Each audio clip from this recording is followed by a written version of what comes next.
جب لوگ پلٹ کے آ جاتے ہیں تو دو فرشتے آتے ہیں، منکر نکیر ان کے نام ہیں، اور وہ اس کو بٹھا دیتے ہیں اور بٹھا کر کے اس سے 3 سوال پوچھتے ہیں۔ پہلا سوال یہ ہوتا ہے من ربک، تیرا رب کون ہے؟ اب کوئی مانے یا نہ مانے، رب تو سب کا اللہ ہی ہے۔ اگر کوئی انکار بھی کرے تو اس کے باوجود اس کا رب کون ہے؟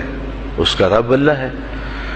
تو دنیا کے اوپر کوئی اقرار کرے یا انکار کرے، لیکن نفس الامر میں، حقیقت میں اس کا رب اللہ ہی ہے۔ یہ تو حقیقت ہے، یہ تو طے شدہ ہے۔ لیکن جو عقیدہ دنیا پہ رہا ہوگا وہی عقیدہ اس کے لہجے میں آئے گا۔ اگر اس نے عملاً، رویتاً، قولاً، فعلاً اپنے اللہ کو اپنا رب مانا، رب کہتے ہیں کسی چیز کی تربیت اس کی استعداد ذاتیہ کے مطابق کرنے والا رب کہلاتا ہے۔ تو اللہ تعالیٰ جل شانہ ہم سب کا خالق بھی ہے، مالک بھی ہے، رازق بھی ہے، اور ہماری ضروریات کا وہ کفیل بھی ہے۔ وہ ہمارا رب ہے، اور صرف ہمارا رب ہی نہیں ہے، رب العالمین ہے، پورے جہانوں کا رب ہے، پوری کائنات کا رب ہے۔ خالق بھی سب کا وہی ہے اور رب بھی سب کا وہی ہے۔ جو اسے مانتا ہے اسے بھی رزق دیتا ہے، جو نہیں مانتا تو اس کے لیے بھی رزق کے دروازے بند نہیں کرتا۔ حضرت ابراہیم علیہ السلام کی عادت یہ تھی کہ جب تک کوئی مہمان نہیں آ جاتا تھا اتنی دیر تک کھانا نہیں کھاتے تھے۔ بھوک لگتی تو کوئی مہمان ڈھونڈتے تاکہ اس کے ساتھ بیٹھ کے کھانا کھاؤ۔ کھانا جتنا بھی مرغن اور جتنا بھی جو ہے وہ پرتکلف کیوں نہ ہو، اگر مہمان کے ساتھ کھایا جائے گا تو اس کا قیامت کے دن کوئی حساب نہیں ہوگا۔ تو مہمان کے ساتھ وہ کھانا کھایا کرتے تھے۔ مہمان اللہ کی رحمت ہوتا ہے۔ اچھا، وہ ایک دن مہمان ڈھونڈنے نکلے تو ایک بوڑھا شخص ملا تو اسے اپنے ساتھ گھر میں لے آئے، بٹھایا دسترخوان پہ۔ جب کھانے کا وقت آیا تو کہا کہ اللہ کے نام سے شروع کرو۔ اس نے کہا میں تو اللہ کا نام نہیں لوں گا، میں تو بتوں کا پجاری ہوں، بتوں کو پوجنے والا ہوں۔ حضرت ابراہیم علیہ السلام نے کہا کہ تیرے ساتھ میرا تعلق کوئی کاروباری، کوئی ذاتی، کوئی اور تو ہے نہیں، میں رب کے لیے ہی تو تجھے کھلا رہا ہوں، اور اگر تو رب کا نام ہی نہیں لے گا تو پھر میرا تیرا رشتہ کیا باقی بچتا ہے؟ اس نے کہا میں چند لقموں کے لیے اپنے بتوں سے بے وفائی نہیں کر سکتا۔ وہ غالب نے کہا تھا نا کہ وفاداری بشرط استواری اصل ایمان ہے، مرے بت خانے میں تو کعبے میں گاڑو برہمن کو۔ اس نے اپنے انداز میں ایک بات کی تھی کہ وفاداری بڑی چیز ہوتی ہے، تو اس نے بتوں سے وفاداری کا بھرم رکھا۔ اس نے کہا کہ میں چند لقموں کے لیے جو ہے وہ تیرے رب کا نام لوں اور اپنے معبودان کا نام چھوڑ دوں، یہ نہیں ہو سکتا۔ آج تو لوگ چائے کی پیالی پہ دین بیچ رہے ہیں، کیا آج ممبر و محراب فروخت نہیں ہو رہے؟ لیکن اس بوڑھے شخص نے کہا کہ میں چند لقموں کے لیے، چند ٹکڑوں کے لیے میں اپنے بتوں سے بے وفائی نہیں کر سکتا۔ حضرت ابراہیم نے کہا تو اگر بتوں کے ساتھ اتنی محبت رکھتا ہے تو پھر میں بھی رب کے نام کے علاوہ تجھے دینے پہ آمادہ نہیں ہوں۔ وہ دسترخوان سے اٹھ کے چلا گیا۔ وہ چلا گیا تو جبریل امین حاضر خدمت ہوئے، رب کا سلام دیا، اے ابراہیم۔ رب سلام دیتا ہے اور فرماتا ہے تو نے آج میرا ایک بندہ ناراض کر دیا۔ یا اللہ، وہ تیرا بندہ تھا، اس کو تو تیرا نام لینا بھی گوارا نہیں تھا۔ کہا ابراہیم اس کی عمر کتنی ہوگی؟ یا اللہ 80 سال کے قریب ہوگی۔ کہا اتنا عرصہ ہو گیا میں اس کو رزق دے رہا ہوں، تو ایک دن نہیں کھلا سکا۔ اب ابراہیم علیہ السلام اس کو ڈھونڈنے نکلے ہیں۔ وہ کسی پہاڑ پہ چڑھ رہا تھا، دور سے آواز دیو میاں آ جاؤ، کھانا ٹھنڈا ہو رہا ہے۔ اس نے کہا تم تو بڑے سخت تھے، لہجے میں، رویے میں تبدیلی کیسے آ گئی؟ کہا کہ اسی رب کا پیغام آیا ہے کہ مجھے اتنا عرصہ ہوا اسے کھلاتے ہوئے، وہ مجھے نہیں بھی مانتا تھا، پھر بھی میں اس کی ضروریات کو پورا کرتا رہا ہوں، اور تم ایک دن نہیں دے سکے، تو آؤ کھانا ٹھنڈا ہو رہا ہے۔ کہا تیرے رب کا نام نہیں لوں گا، کہا نہ لینا، کہا اتنی تبدیلی، کہا اسی رب کا سندیس آیا ہے، اسی رب کا پیغام آیا ہے۔ کہا پھر کھانا بعد میں کھاؤں گا، پہلے اپنے رب کا مجھے غلام بنا لے۔ تو کوئی مانے اس کو بھی دیتا ہے، کوئی نہ مانے اس کو بھی دیتا ہے، بلکہ دنیا کے اوپر کافروں کو زیادہ دیتا ہے۔ ایک روایت میں آتا ہے کہ اگر اہل ایمان کی دلجوئی کا لحاظ نہ ہو تو کافروں کے گھروں کی سیڑھیاں سونے اور چاندی کی ہوں، لیکن یہ کہیں گے ہمیں تو مار ہی دیا ہے۔ اور اقبال نے کہا تھا نا کہ کافر کو دیے حور و قصور اور مومن کے لیے فقط وعدہ حور۔ تو اس لیے ان کی دلجوئی ہے، ورنہ کافروں کو اتنا دور، چونکہ ان کا حصہ آخرت میں نہیں ہے، ان کا حصہ صرف دنیا ہے۔ دنیا پہ عیش کریں، دنیا پہ عیش و عشرت کی زندگی گزارے، دنیا ہی دنیا، آخرت میں ان کا کوئی حصہ نہیں۔ اور مومن کا آخرت میں حصہ ہے، اور دنیا کے اوپر جو تکلیفیں آتی ہیں ان تکلیفوں کا بدلہ اس کو قیامت کے دن دیا جائے گا۔ بلکہ صحیح حدیث میں آتا ہے کہ جب اہل بلا کو ان پر آنے والی مصیبتوں کا صلہ دیا جائے گا تو لوگ آرزو کریں گے کاش ہمارے بدن کو لوہے کی کینچیوں سے کاٹ دیا ہوتا، اور دنیا کے اوپر ہمیں بھی تکلیفیں، اذیتیں، آلام و مصائب آئے ہوتے۔ تو مومن جب اللہ کی طرف سے آنے والی کسی تکلیف کو خندہ پیشانی کے ساتھ قبول کرتا ہے اور اس پہ راضی رہتا ہے اور صبر کا دامن ہاتھ سے نہیں چھوڑتا، واویلا نہیں بچاتا، جزا فضا نہیں کرتا، تو اللہ تعالیٰ نے اس کے لیے اجر رکھا ہے۔ بلکہ رسول کریم نے ارشاد فرمایا مومن کے پاؤں میں جو کانٹا چبھے تو اللہ اس کا بھی مومن کو قیامت کے دن اجر عطا فرمائے گا۔ تو مومن کی زندگی جو ہے وہ بڑی خوبصورت زندگی ہے۔ تو دنیا کے اوپر جو اسے مانتا ہے اللہ اسے بھی عطا کرتا ہے، جو اس کا انکار کرتا ہے اللہ اسے بھی عطا کرتا ہے، اس لیے کہ اس کی شان ہے کہ وہ رب ہے اور وہ سب کا لحاظ کرتا ہے اور سب کی ضروریات کو پورا کرتا ہے۔ پھر ہر شخص کی ضروریات الگ الگ ہیں، میری ضرورت الگ ہے، آپ کی کوئی اور ضرورت ہوگی، اور سب کی ضرورت کا اس نے لحاظ رکھا ہوا ہے۔ پھر بہائم کی، چوپایوں کی، حشرات الارض کی، پرندوں کی مختلف ضروریات ہیں۔ اڑنے والوں پرندوں کی ضروریات الگ ہے، پانی کے جانوروں کی ضروریات الگ ہیں، اس طرح حشرات الارض کی ضروریات الگ ہیں اور درندوں کی ضروریات الگ ہیں۔ یہاں تو ہم ایک آدھ کلو گوشت ہو تو گھر کے سارے افراد اس سے گزارا کر لیتے ہیں، لیکن شیر کو اور چیتے کو جو ہے وہ منوں کے حساب سے روزانہ چاہیے، رب ان کو روزانہ فراہم کرتا ہے۔ یہ پنساری کے پاس جائیں، اگر آپ کو ڈاکٹر یا حکیم لکھ دے کہ یہ آپ کو خالص سچے موتی چاہیے، اس کی کوئی چیز آپ کو بنا کے دیں گے تو آپ ہزاروں لاکھوں روپے خرچ کرتے ہیں، پھر بھی بعض کا اعتماد نہیں ہوتا کہ یہ بالکل 1 نمبر ہے یا 2 نمبر۔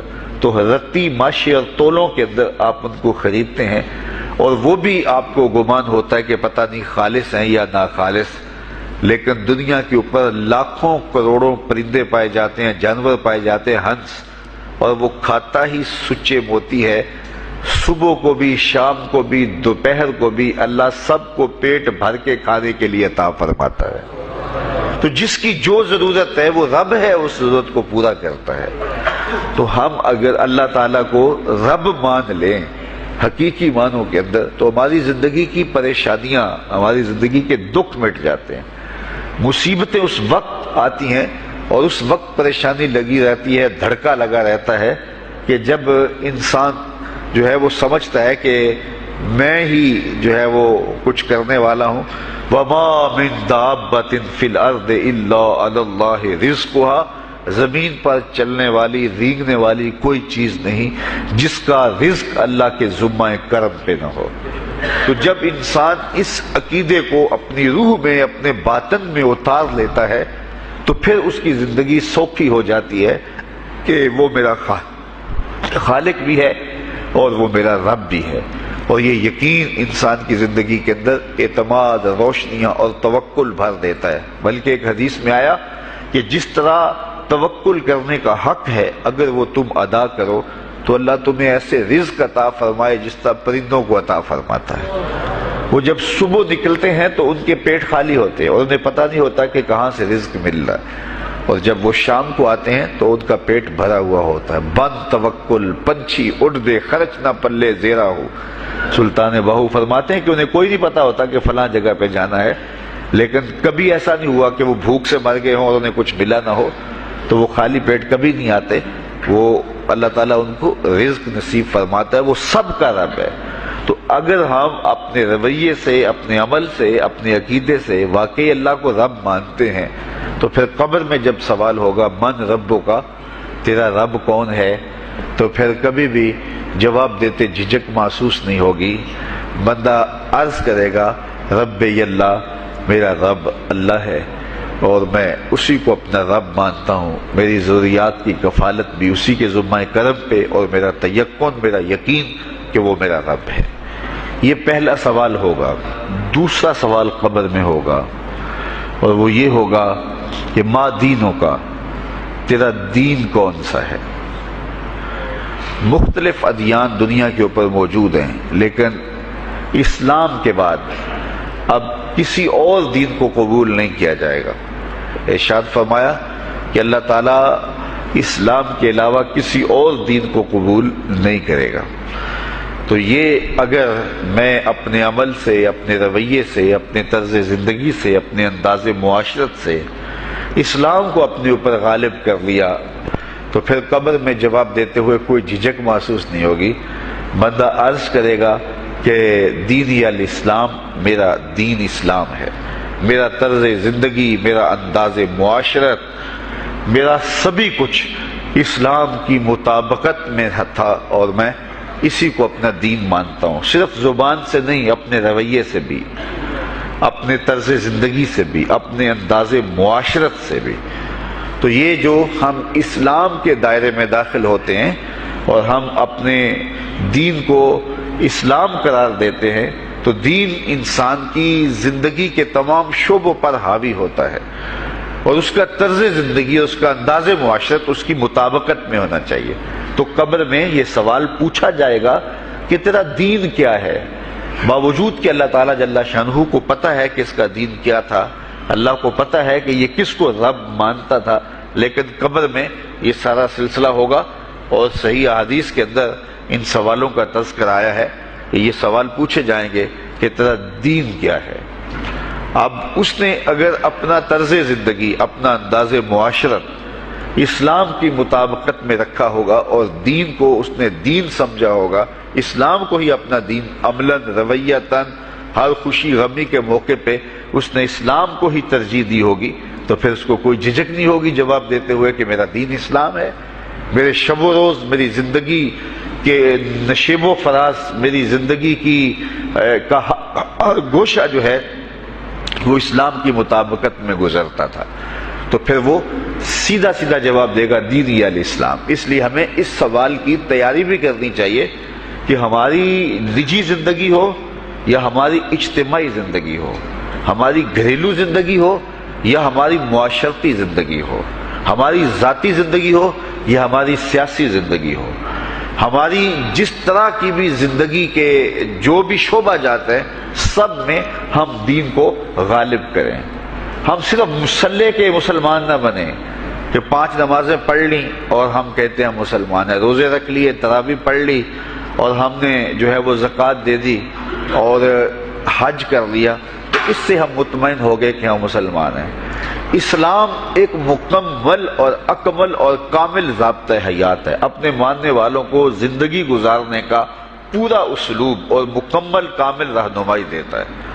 ہم نے ہمسایوں کے ساتھ سلوک کیسے کرنا ہے، یہ ہمیں اسلام بتاتا ہے۔ ہم نے بیوی کے ساتھ سلوک کیا کرنا ہے، یہ ہمیں اسلام بتاتا ہے۔ اولاد کی تربیت کیسے کرنی ہے، اسلام کی واضح تعلیمات ہیں۔ ہم نے سفر کرنا ہے تو انداز سفر کیا ہونا چاہیے، اسلام نے ہمیں بتایا۔ کاروبار کرنا ہے تو ہم جو ہے وہ کیا کاروبار کو مارکیٹ سے سیکھیں گے یا اللہ اس کے رسول سے سیکھیں گے، تو ہمیں اللہ اس کے رسول نے واضح 2 ٹوک اور سیدھے سیدھے احکام دیے ہیں کہ تم جب کاروبار کرو تو تم جو ہے وہ اس انداز کے ساتھ کاروبار کرو، کم نہیں تولنا، کم نہیں ناپنا، جھوٹی قسم نہیں کھانی، سود نہیں لینا۔ تو یہ ساری چیزیں، ملاوٹ نہیں کرنا، ایک ایک چیز جو ہے وہ اسلام نے ہمیں فراہم کی ہوئی ہے۔ تو پورا دین جو ہے جب ہم اختیار کریں گے، ہمارے رویے، ہمارا طرز زندگی، ہمارا انداز معاشرت جب دین اسلام کے مطابق ہوگا، تو قبر میں اس سوال کا جواب دینا ہمارے لیے کوئی مشکل نہیں ہوگا۔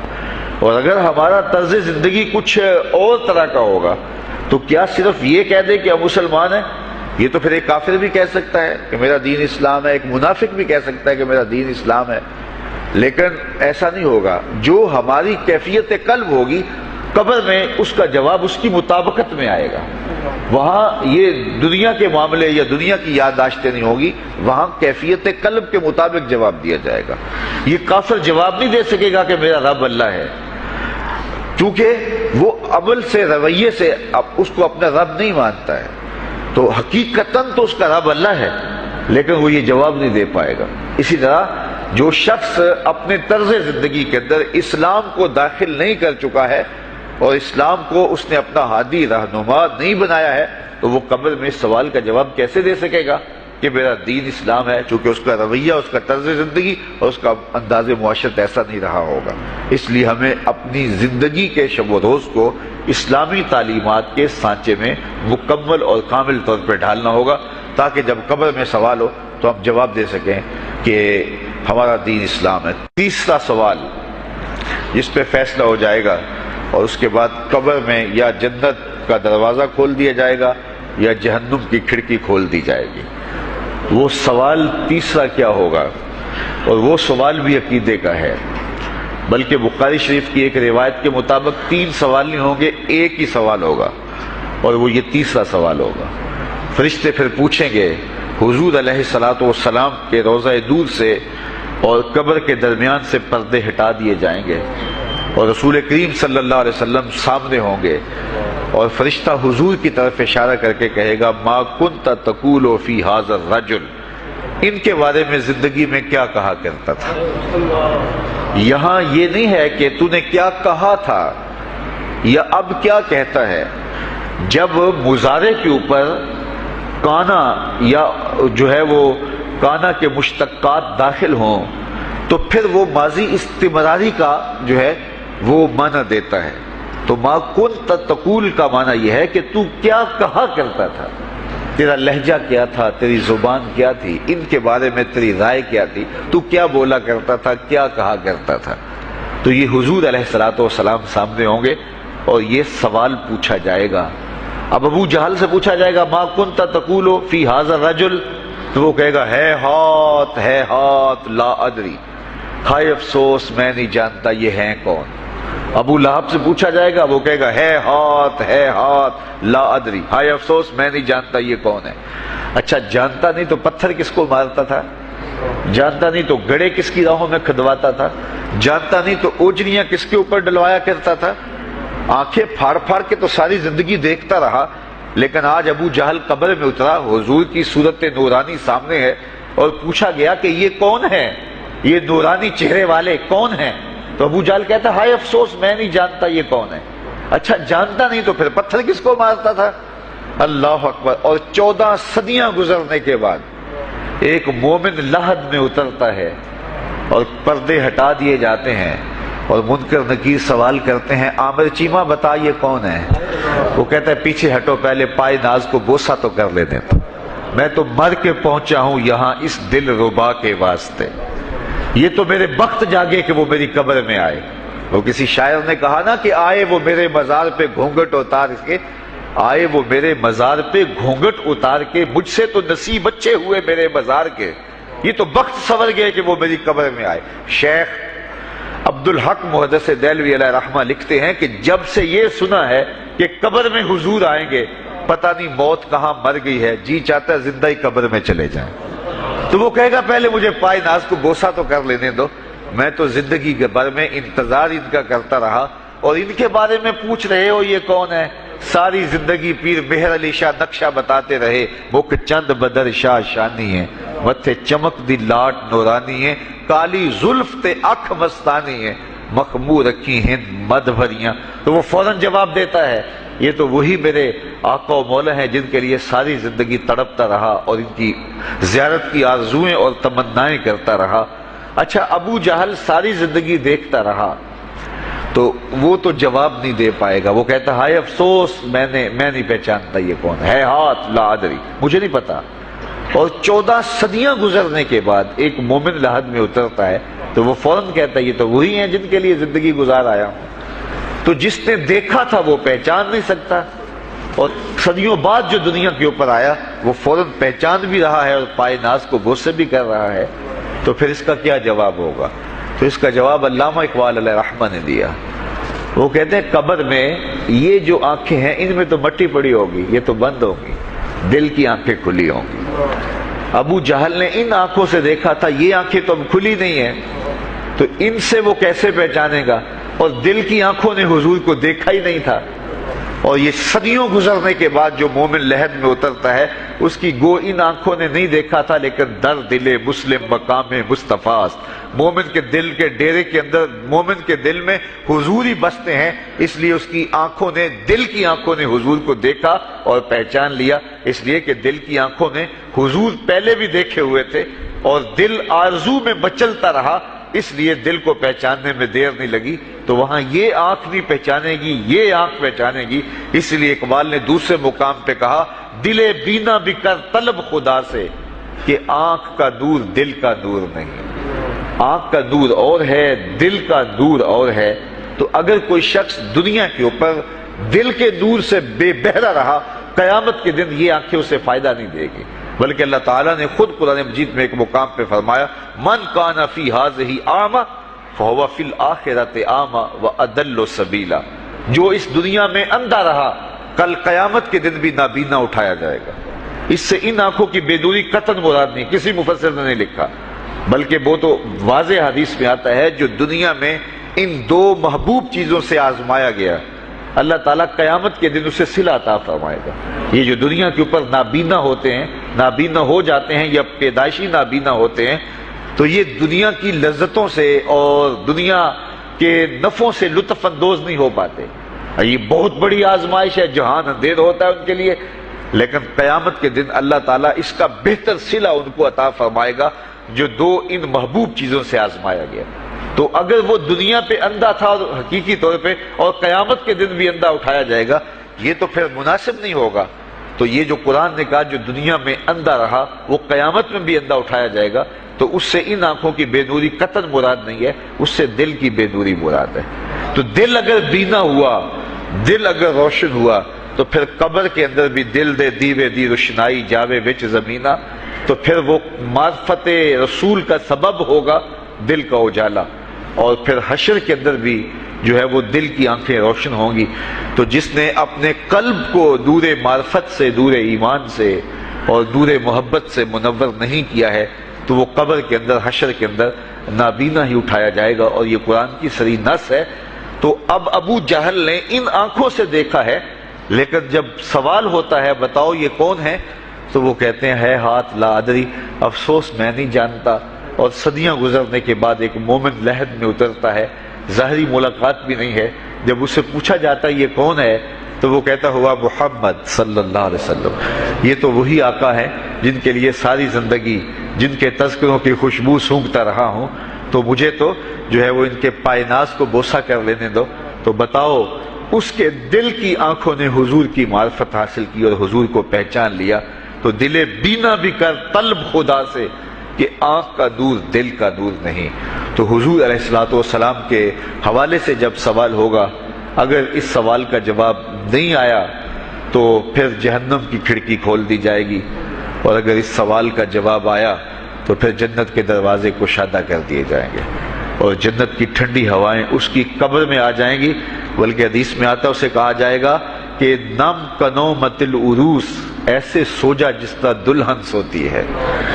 اور وہاں سے لے کر کے حشر تک کا سفر جو ہے اس کے لیے بہت لمبا سفر نہیں ہوگا، وہ ایسے ہوگا کہ جو ہے وہ ایک خوبرو کے گلے سے ہار گرے گا اور وہ موتی ٹوٹ کے گر جائیں گے، اور وہ اس کو چننے میں مصروف ہو جائے گا، ابھی سارے موتی چن نہیں پائے گا کہ قیامت آ جائے گی۔ یہ مومن کے لیے اللہ نے آسانی رکھی، 50,000 سال کا دن ہوگا یوم محشر، لیکن جو مومن ہوگا اس کے لیے حشر کا اتنا بڑا دن ایسے ہوگا جتنا عصر کا وقت ہوتا ہے، تو اتنے تھوڑے وقت میں اس کے لیے گزر جائے گا۔ تو یہ 3 سوال کا